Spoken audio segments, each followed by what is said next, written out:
Mtambi Studio. Na na na na na na na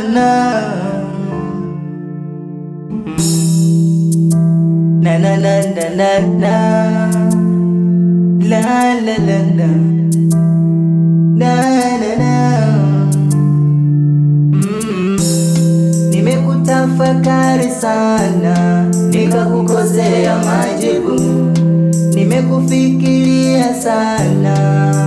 Wewe mtu gani unatafuta sababu za kunimaliza, wanitafutia shida nikose amani, tena najuta kukufahamu, najutia mimi kukufahamu.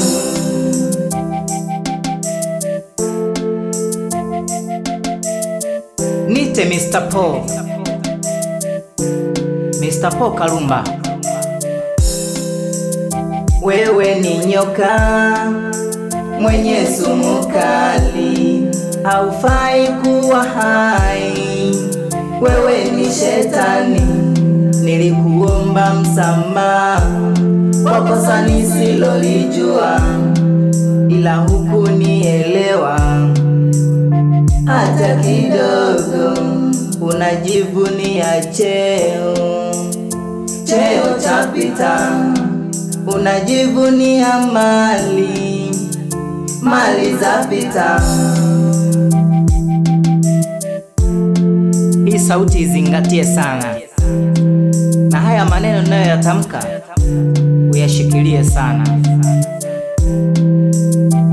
Utanielewa tu, najua ni ngumu sana kunielewa, but utanielewa vizuri sana muda ukifika. Acha leo nikukumbushe usichokijua, nilikustai sana kiumbe haramu.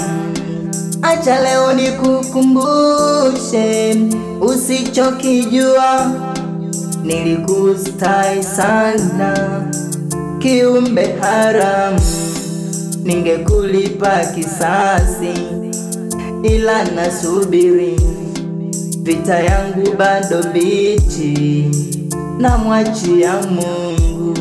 Ningekulipa kisasi ila nasubiri, vita yangu bado mbichi, Mungu atalipa.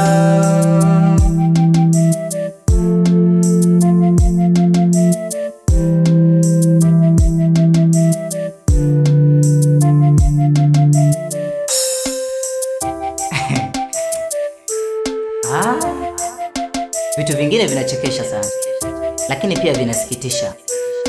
Hata kama nilikukosea mimi, kwa nini waadhibiwa wasiokuwa na hatia?